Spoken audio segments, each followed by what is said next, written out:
Hey there! Pentaconi Sunday would probably blush at how long I can glaze the 3.4 story quest. But that's not what this video is about. This is a breakdown of the core concept from the 3.4 story quest. A simplified overview with some visuals to make it easier to digest. I will be skipping a lot of finer details for the sake of clarity. But if you walked away from 3.4 having a few question marks, then this might be the video for you. So anyway, remember this bitch? Yeah, I hate to say it, but she was actually kind of correct. The Era Nova is technically a scam. And honestly, the entirety of Amphoreus is one giant scam. Talk about using all the wrong equations and still getting the right answer. Regardless of that, the goal of Amphoreus is actually to complete IronTomb. Each cycle that Amphoreus goes through serves as fuel, slowly inching IronTomb closer to being fully born as a Lord Ravager. And in case you forgot about Destruction Emanators, Mantilia. She wasn't exactly a nice tourist visiting Lord Fu. Lord Ravagers are like the Avengers of bad guys in this universe. The point is, IronTomb being fully born is bad news for everyone. Now, let's talk about cycles. There have been many of them. Each one had different Chrysos heirs and titans. Here's a basic example. Phoenix here and these 11 other NPCs, they are the Chrysos heirs of a certain cycle. They go through their flame chase journey and they eventually achieve Era Nova. A new cycle then begins with a different set of Chrysos heirs. One of those cycles even featured characters like Nias, Zacharias, and other familiar names that we have learned about earlier in the previous stories. But then comes the important one, the start of Phainon and Cyrene's cycle. I'm going to refer to this as the OG cycle. Similar things happen during their flame chase journey, and the two of them are about to return the remaining core flame of time and world mirroring. Lygus crashes the party and tells them the truth. Cyrene calls BS on Lygus and comes up with a solution to prevent their own cycle from ending. She sacrifices herself, tapping into the power of remembrance, allowing her to reset their own cycle, and only theirs, not the ones before it.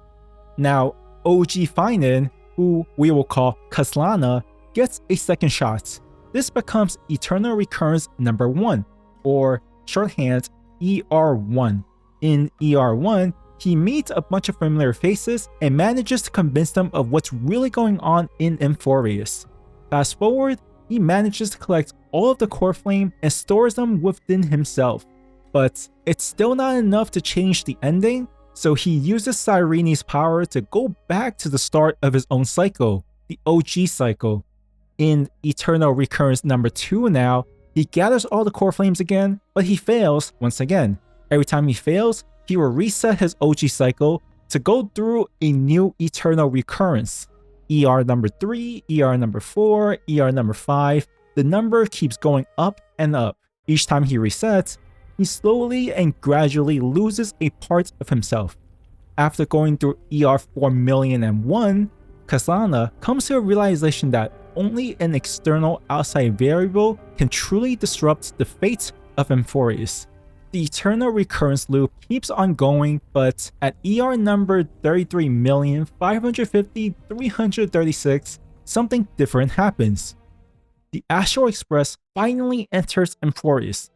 It took a while, but hey, it's better late than never, right? Here is where the events of 3.0 to 3.4 actually happens. It all happens during ER number 33,550,336.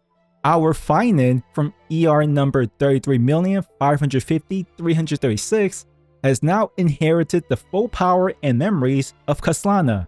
He, for whatever reason, sees the image of the ideal hero within the Trailblazer. Not sure how he came to that conclusion, maybe we just got some kind of main character aura. The two decide to have the Trailblazer take on the mantle of the Deliverer. The Trailblazer will reset the cycle in Phainon's place, kicking off ER number 33,550,337. Meanwhile, Phainon decides that he's done playing nice. he fully embraces the power of destruction. With the pent-up frustration and rage of over millions of loops, the power of millions worth of core flames, and his own epic soundtrack by the way, he tries to brute force his way. His hands are rated E for everyone. And then he lost, as he slowly gets assimilated by IronTomb, inching it ever so closer to being complete. Once again, I skipped over a lot of finer details, but this right here is the general visual structure of what we learned so far in 3.4. But yeah, that's pretty much it. Thanks for watching. Okay,